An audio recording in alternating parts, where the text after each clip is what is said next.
Hello, here we are, walks inside Rome. Today we are in Tivoli, in Hadrian's villa. Next to me we have Barbara. She's Hi. going to take us around just to give us a little stroll about Hadrian's villa, the villa of the Emperor Hadrian. So enjoy your stroll with Barbara. Hi guys, everybody, welcome to Tivoli. I'm very proud to introduce you to this amazing place, Hadrian's Villa. We are in one of the entrances actually of the villa that is known as Pecile. Pecile was the name of a huge four-sided porch where Hadrian and his friends loved to walk around. You know, the Romans used to say mens sana in corpore sano, healthy mind and healthy body. So after the big meal, you know, about hours and hours eating, you really need to walk. And this was the place. Walking around this beautiful rectangular, porch, about 7 times, you walk exactly the right distance suggested by your doctor. So, perfect fitness. In the center of this porch, you got a fish pond. So in case Hadrian and his friends want to eat some fresh, fish, they could catch the fish directly here. This is a plant of rosemary, to dress, with some olive oil maybe the fish. If you look around you, this is really an amazing place. It's huge. Consider the entire area originally covered a surface that was about twice the size of Pompeii, and was the house of one man, but not a simple man. He was the owner of the world, the known world. Emperor Hadrian, actually arrived to the power about at the age of about 42 years old.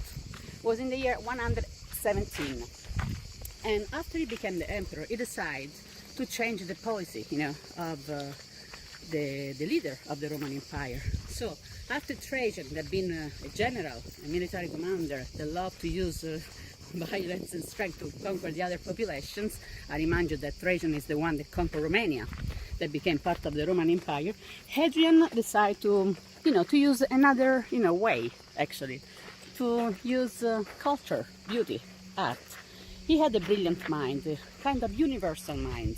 He knew about everything. He was a mathematic, a poet, a philosopher. He knew about astronomy, medicine, but more than all, he loved to be an architect. We know that when he was very young, used to go to the official architect of Trajan, Apollodoro. Apollodoro came from Syria, from Damascus. And Hadrian, used to go to this guy, to show his beautiful projects. Well, he believed they were beautiful projects. Well, Apollodoro not so much. So, since Hadrian, loved to design big domes, I remind you that is the one that designed the dome of the Pantheon, just a little thing. So the young Hadrian used to go to Apollodoro to show his projects, and Apollodoro one time started to yell at him, saying, I'm tired of you, you're never going to understand anything about architecture, and go to design your pumpkins in another place. And the pumpkins were the domes, of course. After that, Hadrian became the emperor. Apollodoro disappeared. We don't know where he finished it. So, walking around this amazing place, you can see also beautiful olive trees.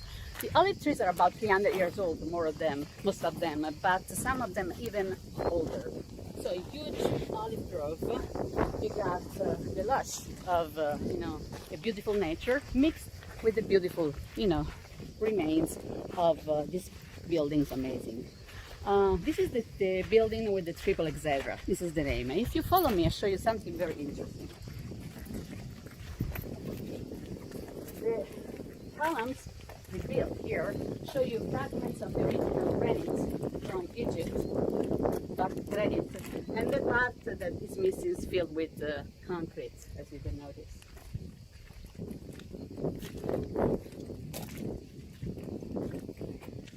Okay, give me a second.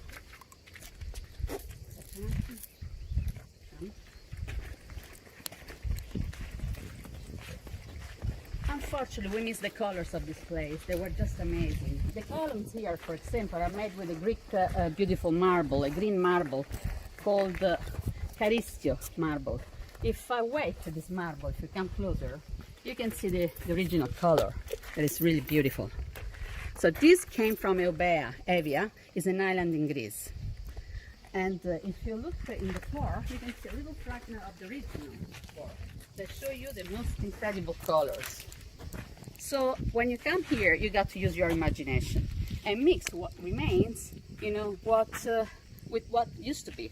And a good way to realize the beauty of this place is to visit the museums, because lots of beautiful statues, mosaics, and artworks are now preserved in the most important museums, like the Vatican, for example, of course.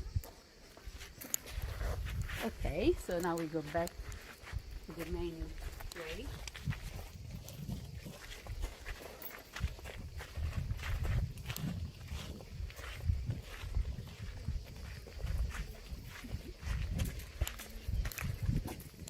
Very special. Now we're gonna arrive to visit one of the most famous places of this villa. You got to imagine that Hadrian, traveled a lot during his life. He was emperor for about 20 years, between 117 and 138. And the scholars believe that half of this period, so about 10 years, he was traveling.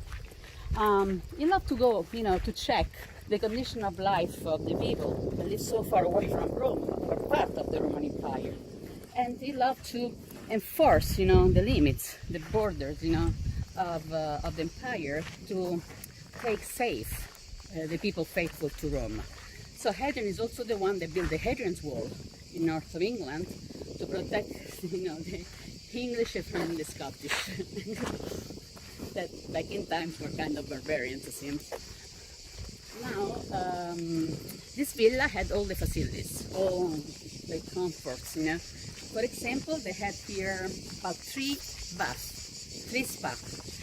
2 were for the emperor himself and his friends. 1 was just for the slaves, because you have to remember, there were slaves and slaves. Not all the slaves were the same. Okay, if you were, part of the imperial slaves, very close to the emperor, you had lots of nice things also for you. So, later I'm going to show you the bath of the slaves. But don't miss this olive tree. Look at this. It's a masterpiece itself. Look. This is about 500 years old. You can hear the cicadas, singing for us. So this is a perfect place where you can enjoy the harmony between nature and archaeology. Back in times, around the 1700 and 1800, lots of travelers of the Grand Tours, so-called Grand Tour, used to come to Hadrian's Villa. And in many places around the villa, you can still see their signatures on the walls, This testifies that Hadrian's Villa was in the list of the places that you couldn't miss if you want to be considered like an intellectual in Europe. So Hadrian's Villa is famous since a long time, even if share the same destiny of abandoning it, neglect after the end of the Roman Empire. We had people like Raphael, Michelangelo, Leonardo, and later on Bernini, Borromini, that came here and also to study the architectures of Hadrian. If you look to the right, down there, you can see what remains of the lodging of the slaves. You see this vertical opening in the walls down there. You got to imagine that these were single rooms, divided in different rooms on different floors, So now it seems like it's all together, but there were like steps outside in wood and little balconies at the entrance of every single room. So about 125 bedrooms down there. This was a street to, reach the entrance of the villa. Down there on the left, you can imagine a staircase, and at both sides, 2 fountains. The water plays a chief role in this place. Consider that Tivoli was pretty famous, as a place for summer residences. So all the rich Romans loved to have their villas here. Hadrian was not the first one, even the last one. So the archaeologists realized that around our countryside we got the remains of about 300 ancient Roman villas. This, of course, I told you, was the biggest real estate. Now, in a while, we're going to arrive to the so-called canopus. This was a kind of open-air dining room where Hadrian and his friends had banquets. So we can imagine, around 5 p.m., more or less at this time of the day, we could hear music, and there were dancers to, make everything very fun. The food was a main character here, Hadrian loved to eat, like all the Italians do. And so imagine these incredible parties given for him, where the chefs were even more than our master chefs, and they were able to create, I don't know, something like a roast pork, and then the chef in front of the guest opened the stomach of the pork and then came out like real birds flying away. So it was a show. Right in front of you, you got a huge complex made of different, rooms, and these are the so-called grey baths for the slaves. So this complex was reserved for the slaves of the emperors. Later, maybe we can enter and take a look inside. But now we reach the Canopus. Canopus actually is the name of an Egyptian town, not too far away from Alexandria of Egypt. And there, something very sad happened, in the life of Hadrian. Hadrian, I got to tell you, he had a wife. Her name was Sabina, but they didn't like each other so much. So after about 6 months from the marriage, they were separated. And so Hadrian started to have lots of lovers. Lots of beautiful ladies, of course, but also young boys. That was very typical, normal. Okay, but one time, he met a young man and fell in love immediately. His name was Antino. Antino was about 15 years old when Hadrian met him, and Hadrian was about, into his 50s, I guess. Immediately, he fell in love with this young man, and they were together for about 5 years. Traveling the world, going hunting together, wherever Hadrian went, Antino was with him. But one day, in Egypt, nearby Canopus, Hadrian and Antino went to meet a woman, a magician. Hadrian, like all the ancient Romans, was very superstitious. He loved to meet, magicians to know something about his future. But that time, this woman predicted to the emperor his death. She said, "You're going to die very soon unless someone that really loves you sacrifices instead of you." And guess what happened? Just a few nights later, Antino and Hadrian were sleeping on a boat on the Nile River. And once Hadrian fell to sleep, Antino left his bed, wore a white tunic for the sacrifice, and went to drown himself in the Nile. So at the age of 20, he died. The day after, when Hadrian realized what happened, he was almost out of his mind for the pain. So he decided to do something.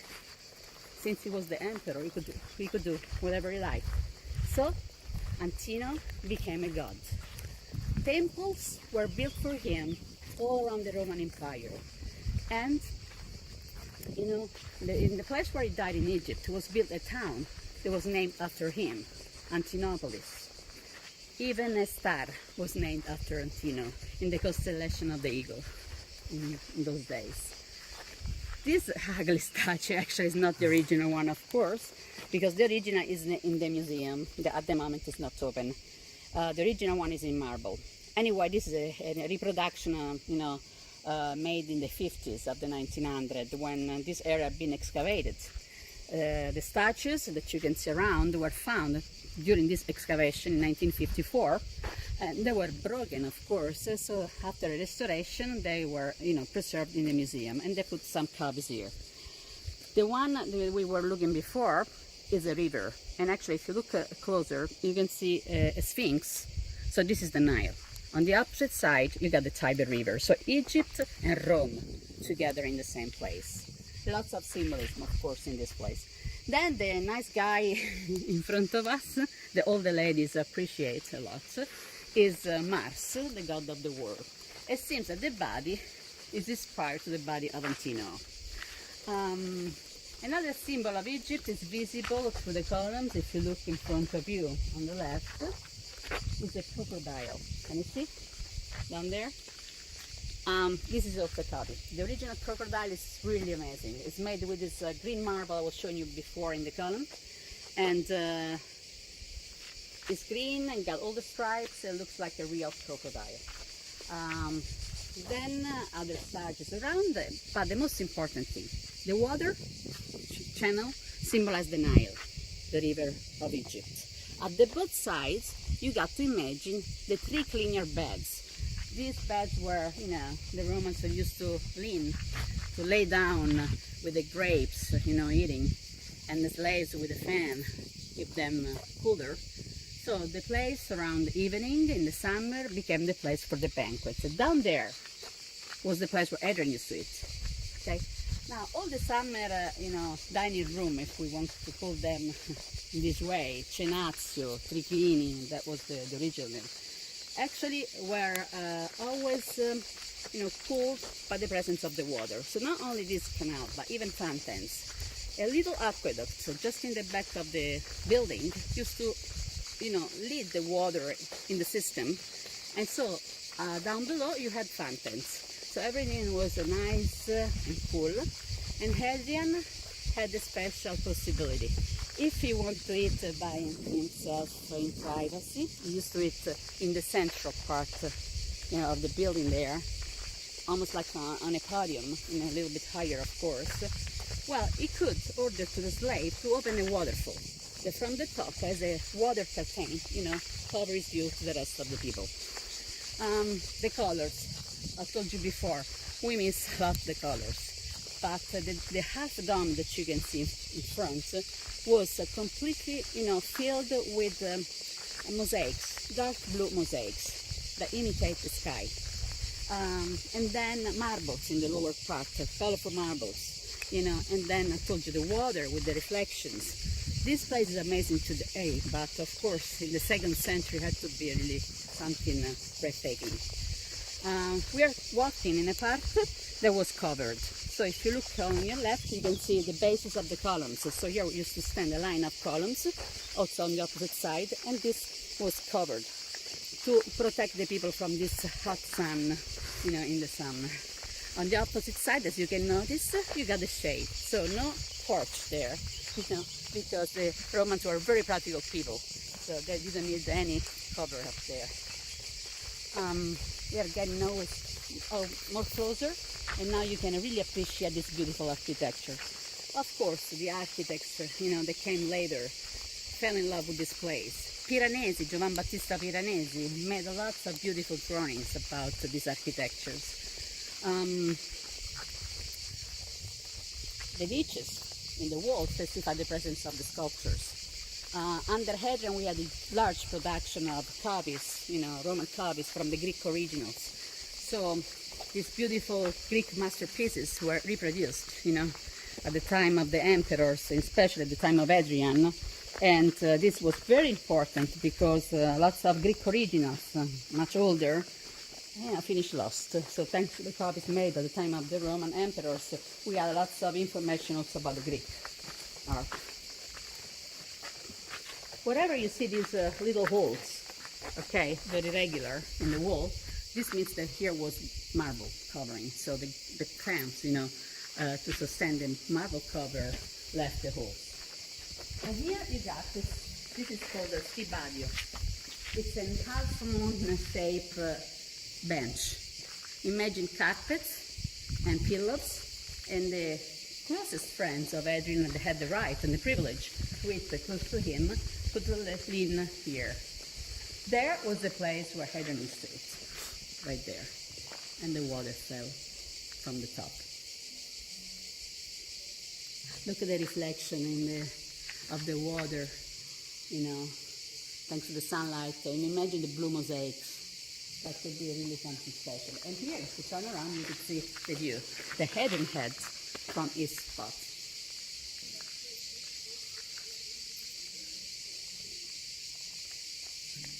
Now, we can enter.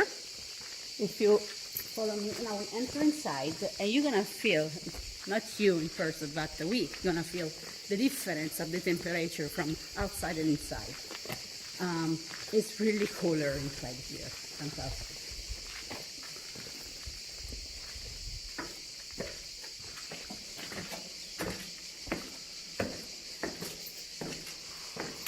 From the top, we're going to have a view bellissimo.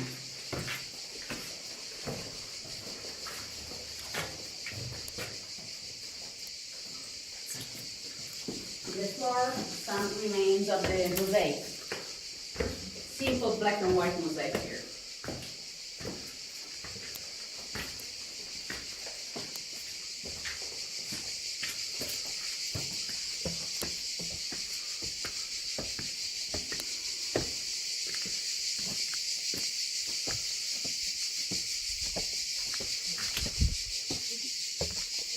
So enjoy the view. Come up here.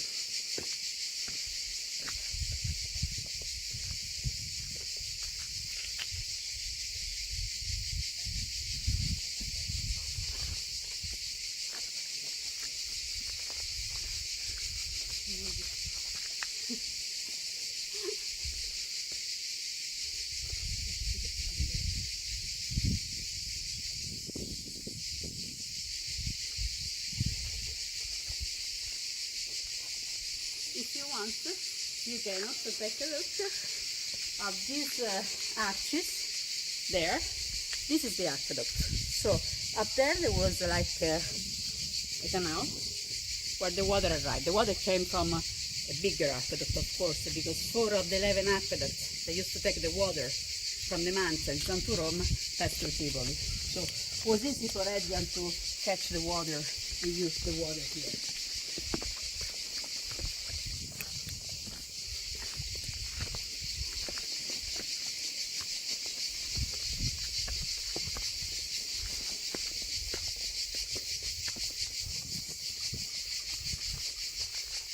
These walls that you can see to the right are nothing more than like subtractions, you know, to sustain the artificial flat terrace on top. So this is something artificial, okay? Hadrian and his architects, you know, were able to create, you know, terraces to build things on. And sometimes the things are gone and you can see only the foundations.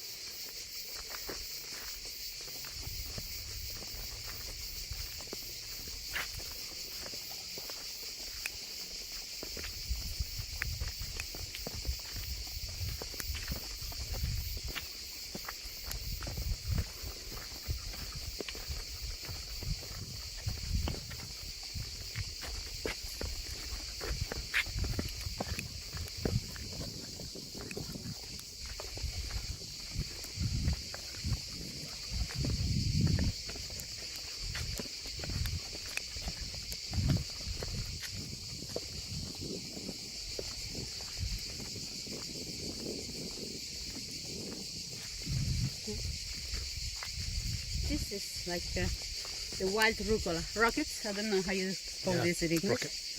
This is like a salad, very good. Wild salad with a couple of cherry tomatoes, some balsamic vinegar and olive oil. You got a fantastic salad here. Buonissima. Maybe if you want to put some parmesan here, it could be an idea.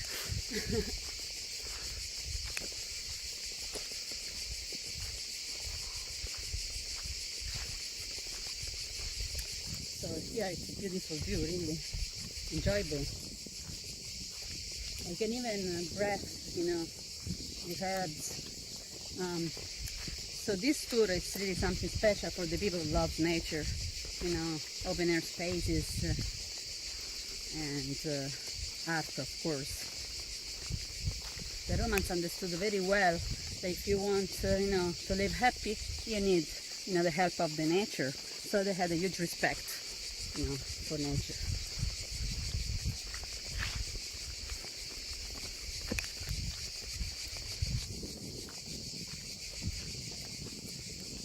When they didn't need, you know, the wood to feed the bath for the hot water pools.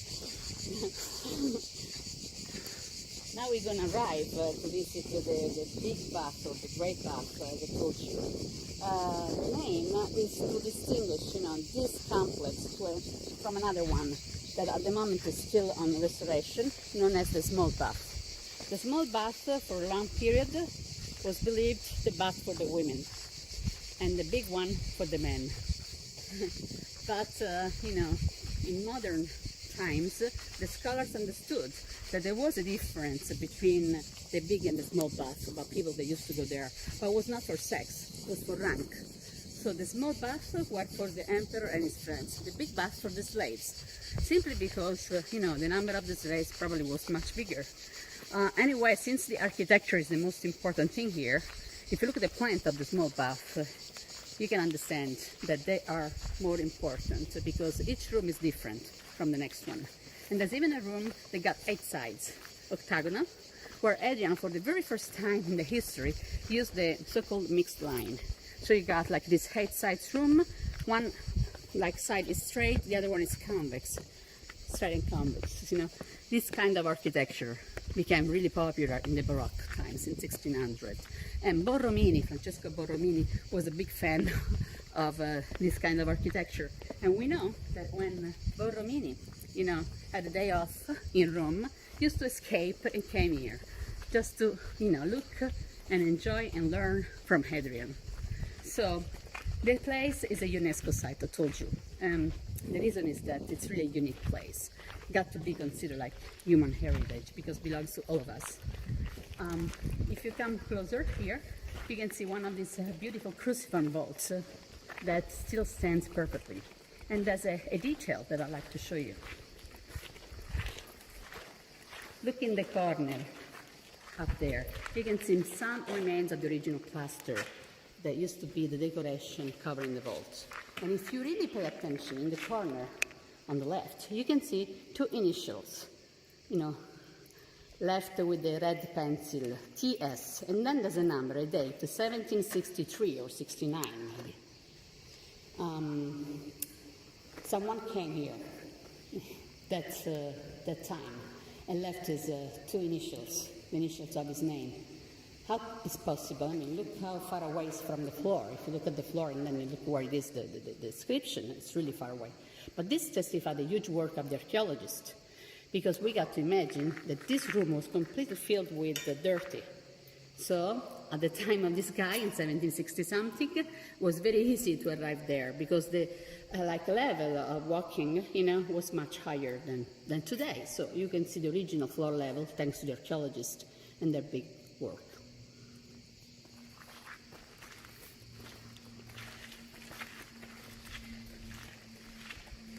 To the right, another impressive building known as the Praetorio. Some scholars believe that this was the barrack for the Praetorians, the imperial guards. Some others prefer the version to interpret this building as a kind of a place to store, material things that the villa may need. In the lower level, you can see some rooms. These are cubicola, bedrooms for the slaves. And if you come a little bit closer, you can see some paintings left, on the wall side. It's very funny because you can see different layers. Probably like for the, wallpaper. When it becomes too old, you put another one on. Same thing happened for them with the paintings.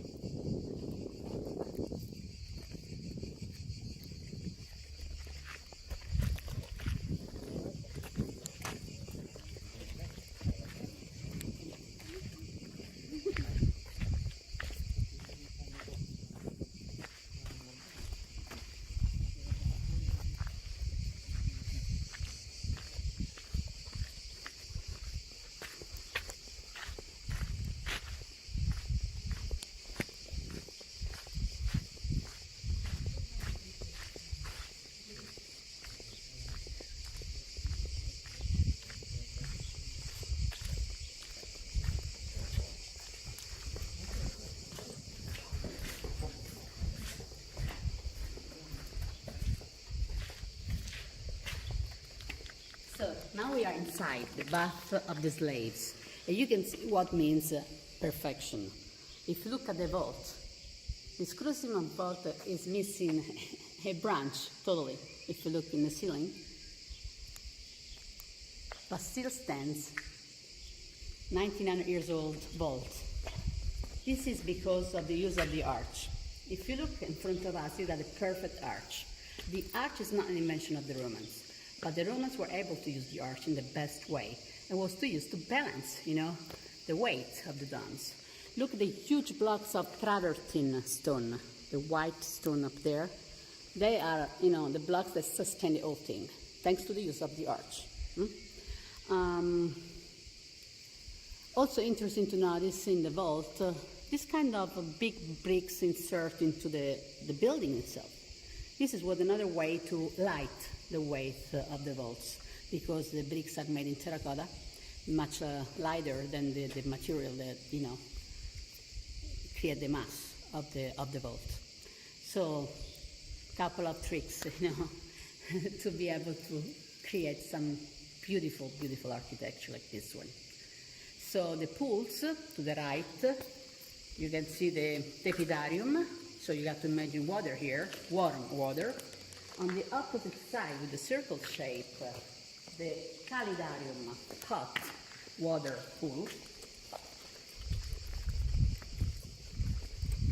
Not yet completely excavated, if you can notice. This was the pool for the hot water bath. And then, at the end, the frigidarium, the cold water bath pool. And so after you had all these beautiful, immersions, in the different temperature pools, you could have enjoy a nice massage, made with perfumes and oils, and then you're ready for a party.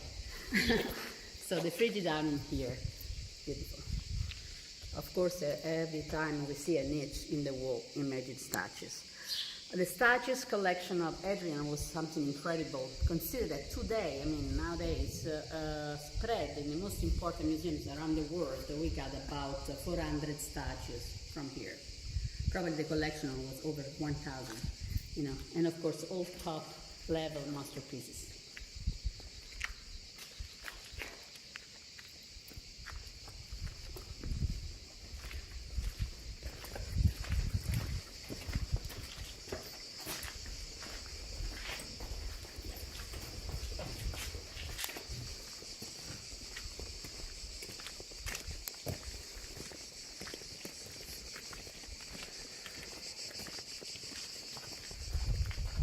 Here in the floor, part of the original floor in opus spicatum. This was a very, plain floor that was typical, for example, of the gyms. And actually, outside here, this large space was the gym for the gymnasium for the slaves, so they could be in good shape for all their works.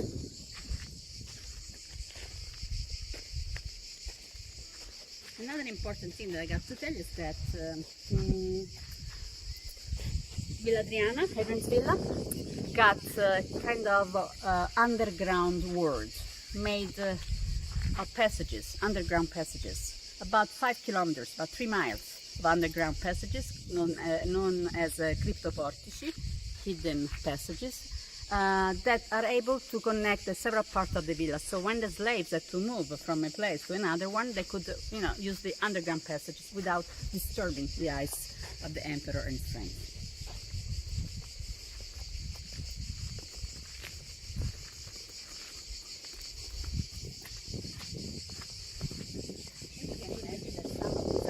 Passages are very similar to these ones. See, the small one is for a pedestrian passage, but the big one was for the chariots. So we had an underground, freeway for the chariots under our feet. And imagine that the archaeologists found even an underground parking for chariots.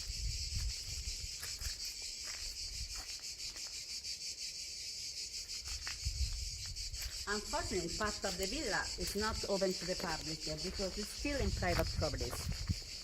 So the large part belongs to the government today, but some part is still in private properties, as well as the underground parking.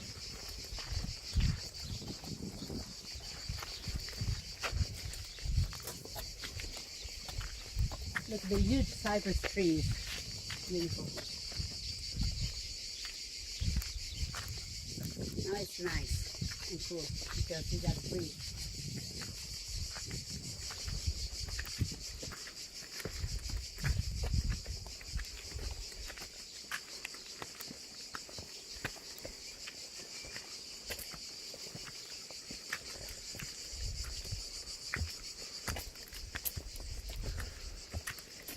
Hadrian's Villa It's been excavated since, you know, the 1500s, when it was rediscovered by a pope. His name was Pius II, from the family Piccolomini from Siena. This pope was a high culture person. So after about 900 years, where the people even lost the memory of this place, think that in the Dark Ages, the people of Tivoli, that lived up on the hill in the village, used to call this area Old Tivoli. They didn't know anymore about the presence of the Hadrian's villa. So only in the Renaissance, thanks to this pope, they were able to understand that here once was the Hadrian's villa. And one of the first persons that came to make an excavation was the architect Pirro Ligorio. Pirro Ligorio, the one who built Villa d'Este in Tivoli. So this villa and the one built in 1500 in Tivoli, Villa d'Este for the Cardinal Ippolito d'Este, are deeply connected with each other because the architect Ligorio took a lot of materials from here to the new villa, but also a lot of ideas. Also this idea of the use of the water in the garden in such an incredible way.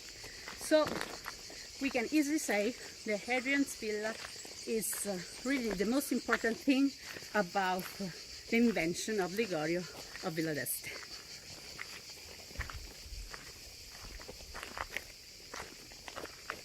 If you want to drink, you can enjoy the little fountain there. Sì, deve vedere così perché se la apri fa macello. Ah, queste basse.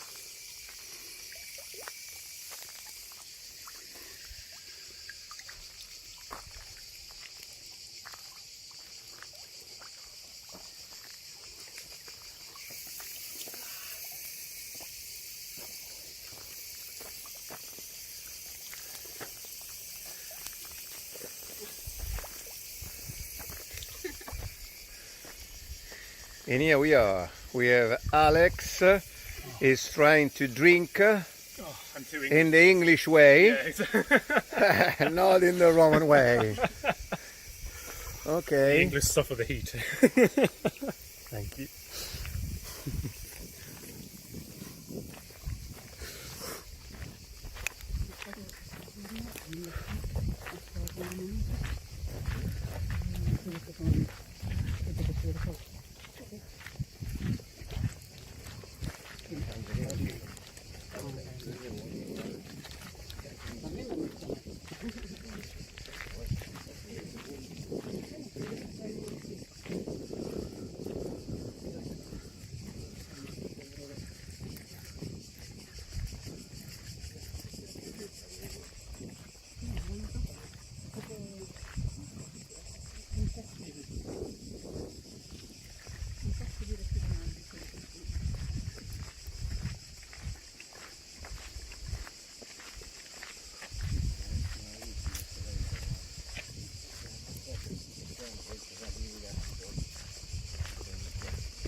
So right in front of you, now you start to see one of the most incredible parts of the villa. It's known as the Golden Square. By the name you can imagine what kind of materials were found during the excavations. The most incredible things: ivory, alabaster, gold. And this was another dining room, open air always, so for the summer banquets, even bigger than the other one. Where now is the grass, you got to imagine water. So this was like a big fountain. And even down there are private toilets. Normally, when you visit the archaeological areas, you can see the so-called latrines, you know, these toilets that were in common for all the people that the Romans used to go. But here, since you are in the summer residence of an emperor, we got a private toilet. And here, if you look, I don't know if it's possible to see so much, but there are just little fragments of colorful mosaic.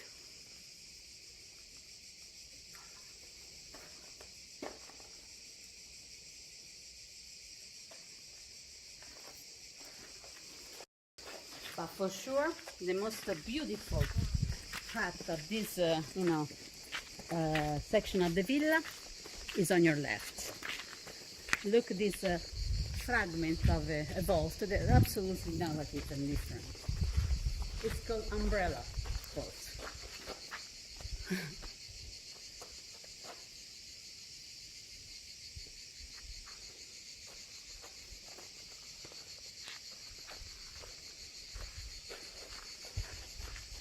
You can imagine to be the emperor of Rome, what could be.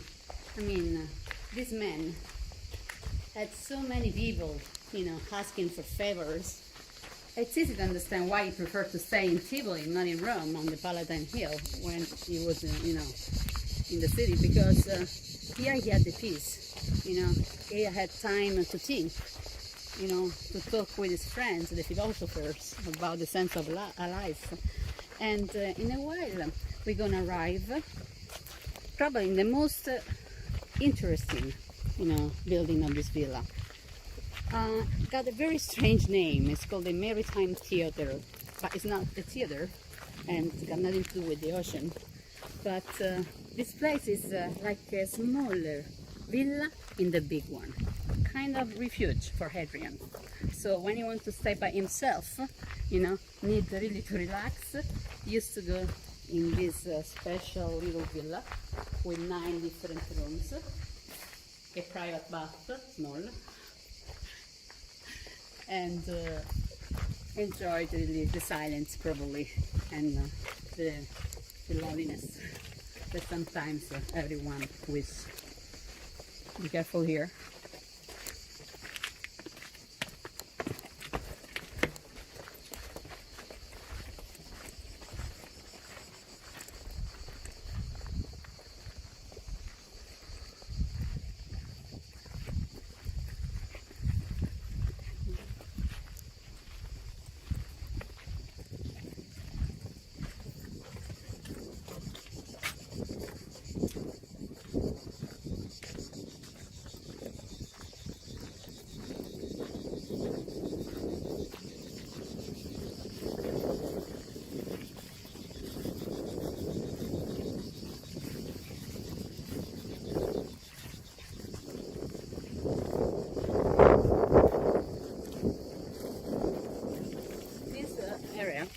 Is the imperial palace.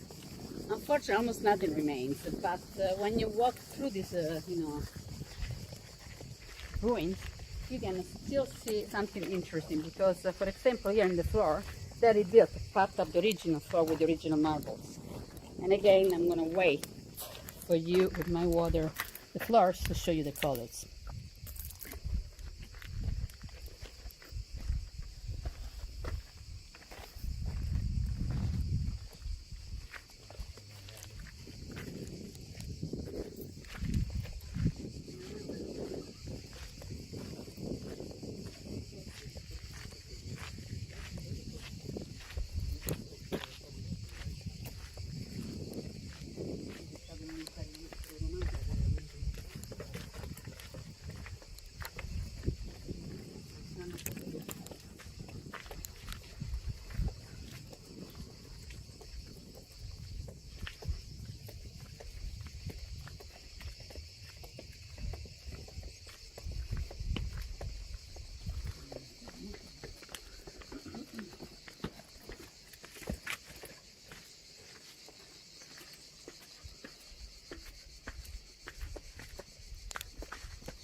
now get ready because this is something really, really special.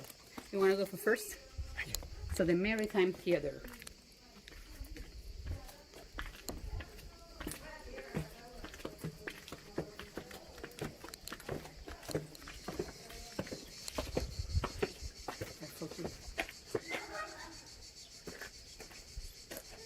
So right in front of you, you got an artificial island. There was a small villa, I was telling you, completely surrounded by water, a ring of water. And then again, a circle-shaped porch. You can see some columns to the right, but you got to imagine them going all the way around. And this part where we are standing was covered. They rebuilt part of the cover to the right with a barrel vault. The name Maritime Theater was given by the architect of Villa d'Este, Ligorio. When he made the excavation here, it was the first one, he found some, like a marble decoration with dolphins, shells. That's why he gave this fancy name, you know, Maritime Theater. But I told you, this is a small residence, private for the emperor.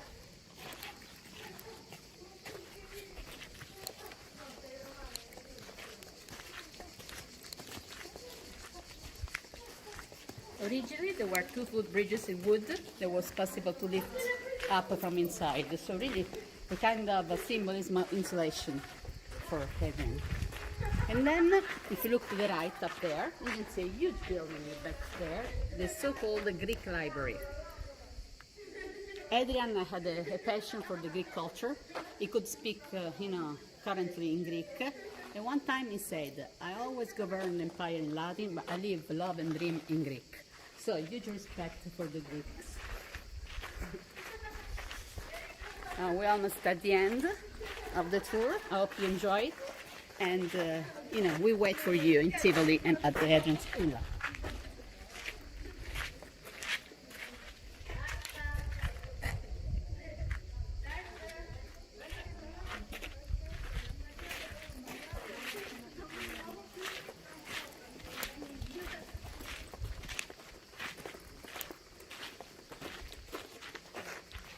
This will be a dream for a lot of people, either men or women, to stay away from everybody.